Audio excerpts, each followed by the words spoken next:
Olá, amigos e amigas, estamos de volta aqui para esse quadro maravilhoso que eu espero com ansiedade por todos esses domingos que eu tenho passado com vocês falando de literatura. É o nosso Leitura Domingueira e hoje, como sempre, muito especial. Por quê? Porque eu vou trazer para vocês o maior nome da literatura brasileira do século XX, entre tantos gigantes que nós já produzimos aqui no nosso universo literário, beleza?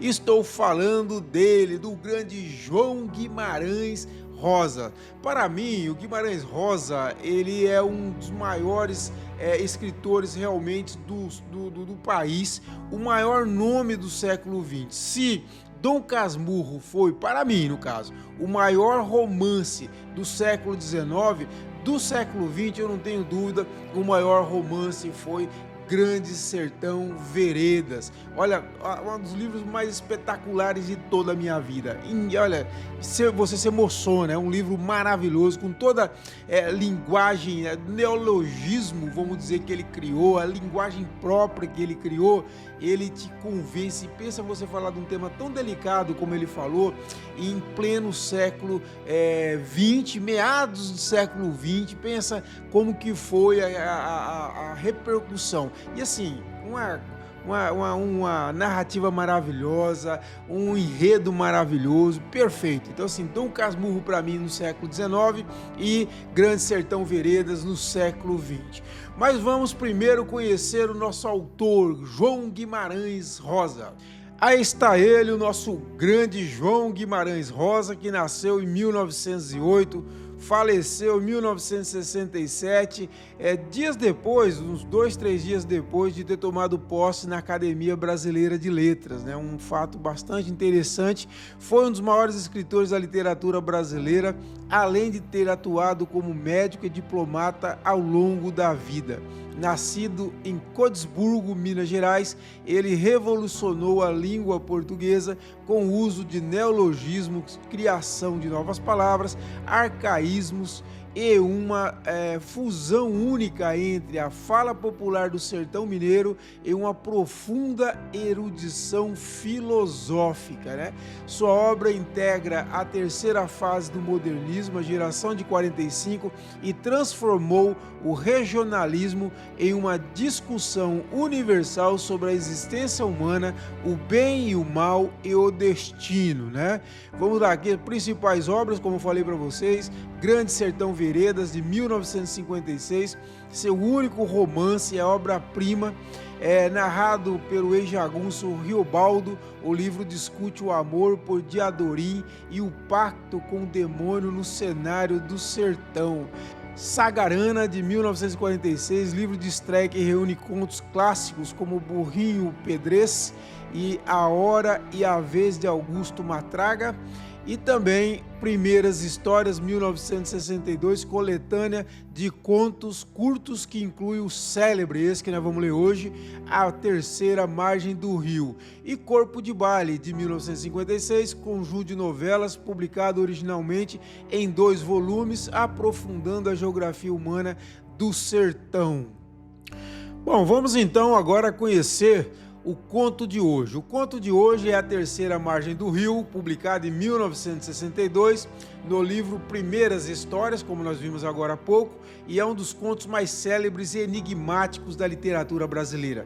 Qualquer lista séria, pessoal, dos melhores contos do Brasil, coloca A Terceira Margem do Rio. Eu sempre coloco esse conto em primeiro lugar. Não sei quantas vezes eu já li este conto, ele é simplesmente maravilhoso. Mas vamos ao conto, vamos entender primeiro como que é, um resumo dele, do enredo, para a gente entender depois a leitura. A história é narrada em primeira pessoa por um dos filhos da família.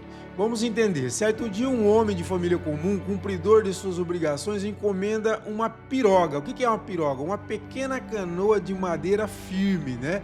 Feita sob medida, sem dar maiores explicações a ninguém. Ele entra no barco, rema para o meio de um grande rio e decide que não voltará mais para a terra firme.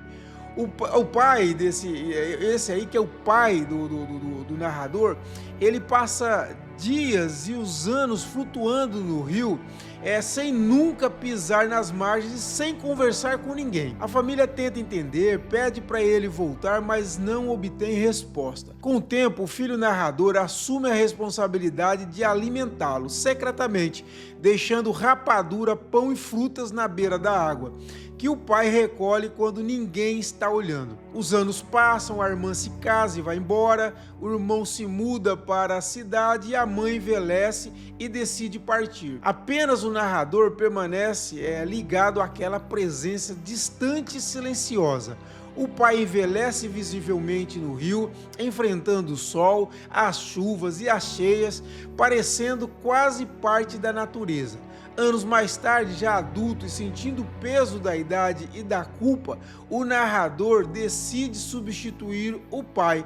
Vamos agora à leitura dessa última etapa do conto, a terceira margem do rio, beleza? Só uma coisa, essa que vocês estão vendo aqui abaixo é a única entrevista em vídeo de imagem que nós temos do Guimarães Rosa. Ele deu para, se não me engano, uma TV alemã. E ele fala justamente sobre o Grande Sertão Veredas e um pouco sobre a obra dele, tá bom? Só para ilustrar aqui a nossa leitura com a presença aqui quase viva, né, de Guimarães Rosa para vocês, ok? Então vamos à leitura?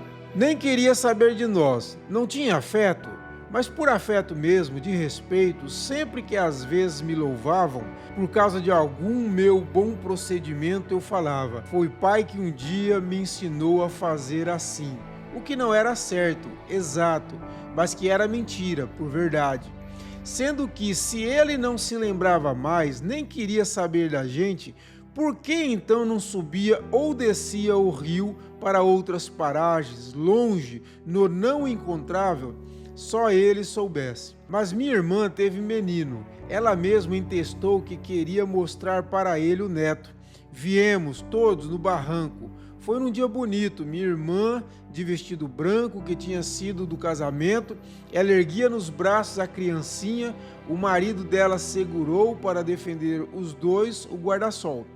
A gente chamou, esperou, nosso pai não apareceu. Minha irmã chorou, nós todos aí choramos, abraçados. Minha irmã se mudou com o marido para longe dali. Meu irmão resolveu e se foi para uma cidade. Os tempos mudavam no devagar depressa dos tempos. Nossa mãe terminou indo também, de uma vez, residir com minha irmã, ela estava envelhecida. Eu fiquei aqui de resto. Eu nunca podia querer me casar. Eu permaneci com as bagagens da vida. Nosso pai carecia de mim, eu sei, na vagação no rio no ermo, sem dar razão de seu feito. Seja que, quando eu quis mesmo saber e firme indaguei, me diz que disseram que constava que nosso pai alguma vez tivesse revelado a explicação ao homem que para ele aprontara a canoa. Mas agora esse homem já tinha morrido, ninguém soubesse, fizesse recordação de nada mais. Só as falsas conversas sem senso, como por ocasião no começo, na vinda das primeiras cheias do rio, com chuvas que não estiavam, todos temeram o fim do mundo. Diziam que o nosso pai foi o avisado que nem Noé, que portanto a canoa dele tinha antecipado, pois agora me entrelembro. Meu pai eu não podia malsinar, e apontavam já em mim uns primeiros cabelos brancos.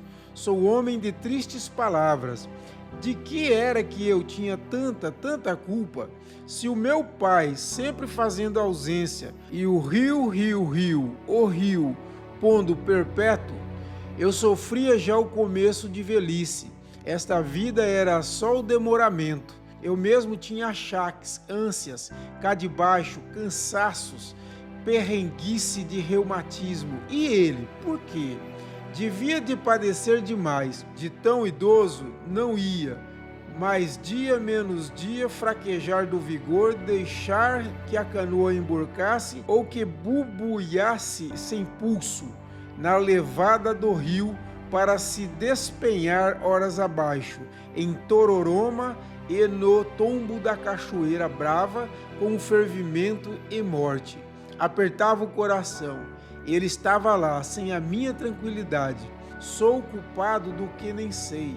de dor em aberto no meu foro. Soubesse se as coisas fossem outras, e fui tomando ideia, sem fazer véspera.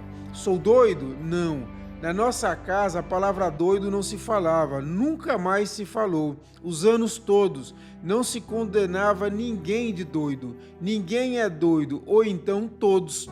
Só fiz que fui lá, com um lenço para o aceno ser mais. Eu estava muito no meu sentido, esperei. Ao por fim ele apareceu, aí e lá, o vulto. Estava ali, sentado à popa, estava ali, de grito. Chamei umas quantas vezes e falei o que me urgia. Jurado e declarado, tive que reforçar a voz. Pai, o senhor está velho, já fez o seu tanto. Agora o senhor vem, não carece mais. O senhor vem e eu agora mesmo, quando que seja, a ambas vontades, eu tomo o seu lugar, do senhor na canoa. E assim dizendo, meu coração bateu no compasso do mais certo.